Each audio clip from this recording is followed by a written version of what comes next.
안녕하세요. 돈을 풀었으면 다시 회수해야 합니다. 지금이 그때죠. 따라서 그동안 시장에서는 아무래도 3월 달에 금리를 대폭 인상하지 않겠느냐는 전망이 널리 퍼져 있었습니다. 소위 빅스텝 금리 인상이죠. 그렇다면 어느 정도가 빅스텝이냐? 0.5%포인트 정도가 빅스텝입니다. 이 정도면 빅스텝을 두 번만 밟아도 금리는 1%나 올라가니까 말이죠. 정리하면 기준금리를 단숨에 0.5%포인트 올리는 걸 빅스텝이라고 합니다. 그런데 현재 상황은 빅스텝을 밟기에는 불확실성이 매우 커진 상황입니다. 러시아가 우크라이나를 침공한 상태죠. 해당 사진은 우크라이나의 수도 키예프의 모습인데요. 러시아군의 폭격으로 텔레비전 송신탑이 화염에 휩싸인 모습입니다. 이런 상황에서 기준금리를 0.5%포인트나 올릴 수 있겠느냐는 것이죠. 그런데 다행히도 파월 의장은 다가오는 3월 회의에서 기준금리를 0.25%포인트 인상하자고 제한할 계획이라고 말했습니다. 0.5%포인트가 아니라 0.25%포인트로 가겠다는 것이죠. 빅스텝이 아니라 스몰 스텝을 밟겠다고 밝힌 것입니다. 금리 인상이 가파르지 않으니까 증시는 환호하게 됩니다. 우크라이나 최대 원전이 러시아군의 공격에 화재가 발생했다고 합니다. 러시아군의 계속된 폭격으로 자포리자 원전에서 화재가 발생했습니다. 유럽에서 가장 큰 규모라고 하는데 해당 사진은 우크라이나의 자포리자 원전의 모습입니다. 국제사회는 러시아의 우크라이나 침공을 중국의 대만 침공과 연결지어 생각하는 것 같습니다. 니혼게이자의 신문이 일본인 992명에게 전화로 여론조사를 했는데요. 무려 77%가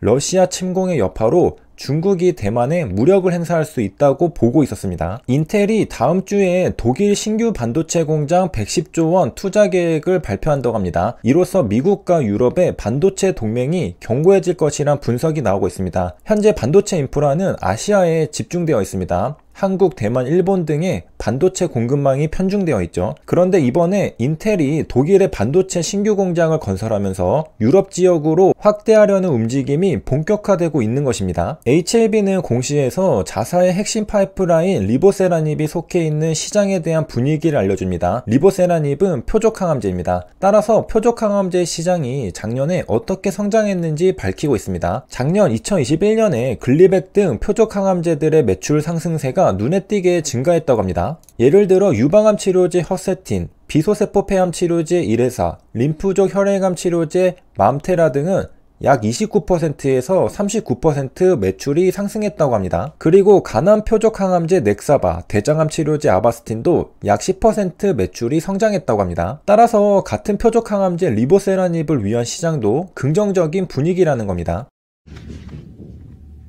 통계청의 인구 동향 조사에서는 월별 사망 추이를 볼 수 있습니다. 가로축은 1월, 2월, 3월, 10월, 11월, 12월을 나타냅니다. 따라서 월별로 비교해 볼 수 있습니다. 세로축은 몇 명이 사망했는지를 나타냅니다. 단위가 1000명이니까 레인지는 2만 명에서 3만 2천 명 사이죠. 그래프는 총 3개인데요. 회색 그래프는 2019년, 하늘색 그래프는 2020년, 청록색 그래프는 2021년입니다. 각 연도별 특징을 정리하면 2019년도 회색 그래프는 코로나19가 없던 시절, 2020년도 하늘색 그래프는 코로나19가 있던 시절, 2021년도 청록색 그래프는 백신 접종을 하던 시절입니다. 하나씩 차근차근 살펴보겠습니다. 먼저 회색 그래프는 코로나19가 없던 시절의 사망자 추이를 보여줍니다. 베이스라인이라고 볼 수 있죠. 회색 그래프를 기준으로 삼고 비교해 볼 수 있죠. 회색 그래프를 기준으로 삼고 다른 색깔의 그래프를 살펴보면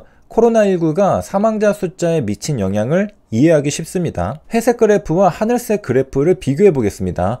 미세하게나마 하늘색 그래프가 더 위에 있습니다. 당연하겠죠? 코로나19가 없던 시절보다 코로나19가 있던 시절에 더 많은 사람들이 사망했을 겁니다. 전염병이 없던 시절보다 전염병이 있는 시절에는 사망 이후로 전염병이 하나 더 추가된 거니까 말이죠. 평소라면 안 죽을 사람도 전염병으로 죽었다는 말입니다. 따라서 하늘색 그래프가 더 위에 있습니다. 그런데 11월과 12월은 회색 그래프와 하늘색 그래프가 거의 차이가 없는데요. 엄밀하게 말하면 코로나19는 2019년 연말에 시작되었기 때문입니다. 따라서 둘 다 코로나19가 있던 시절입니다. 그래서 겹치는 건 당연한 결과입니다. 둘 다 연말에는 코로나19가 있던 시절이거든요. 여기까지 중간 정리하겠습니다. 회색 그래프와 하늘색 그래프를 비교하면 상식과 부합합니다. 코로나19가 없던 시절보다 코로나19가 있던 시절에 더 많은 사람들이 사망했겠구나. 실제로도 그래프는 우리의 상식과 일치하는 모습입니다. 그 다음 청록색 그래프를 보겠습니다. 회색 그래프, 하늘색 그래프와 비교해도 눈에 띄게 높다는 걸 알 수 있습니다.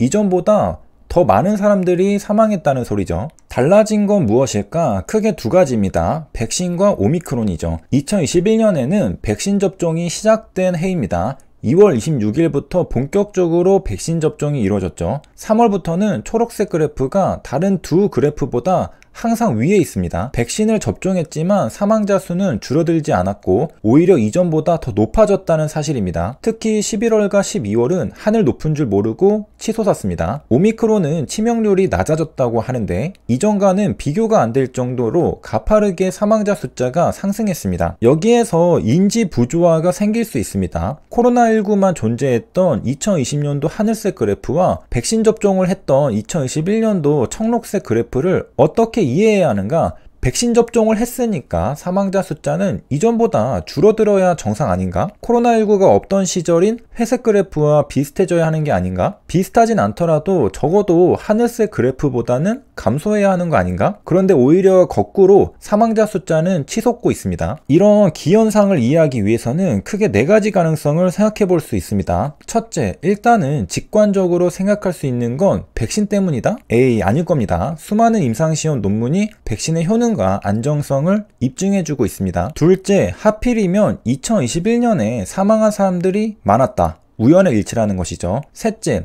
코로나 팬데믹이 장기화되면서 어떤 이유로 사망자가 증가했다. 예를 들어 경제적 어려움을 겪거나 우울증을 겪은 사람들이 스스로 목숨을 끊었을 수도 있습니다. 코로나 팬데믹 1년차보다 2년차에 그런 사람들이 더 많았겠죠. 아니면 다른 사망 이유가 있을지도 모릅니다. 넷째, 오미크론이 치명률은 낮지만 광범위하게 전파되면서 절대적인 사망자 숫자는 증가했다? 예를 들어 치명률이 2%인데 100명만 감염되었다면 2명만 사망하죠. 하지만 치명률이 1%인데 10,000명이 감염되었다면 100명이나 사망합니다. 이런 경우일 수도 있습니다. 총 정리하겠습니다. 코로나19가 없던 시절인 회색 그래프는 사망자 숫자가 가장 낮습니다. 그런데 코로나19가 발생하면서 사망자 숫자는 증가했고 따라서 하늘색 그래프는 회색 그래프보다 더 위에 위치한 걸 확인할 수 있습니다. 상식적이죠? 그런데 그 다음 해가 조금 이상합니다. 분명 백신 접종을 했지만 오미크론 때문인지는 몰라도 희한하게도 청록색 그래프는 더 위에 위치한 걸 알 수 있습니다. 사망자가 더 늘었다는 것이고 격차는 더 벌어졌습니다. 갈수록 최악이었던 겁니다. 백신이 위중증 예방 효과가 있다면 아무리 바이러스에 변이가 발생했다 하더라도 하늘색 그래프보다 청록색 그래프가 더 아래에 있는 게 맞지 않나요? 이해는 잘 안 되지만 오미크론의 높은 전파력으로 인해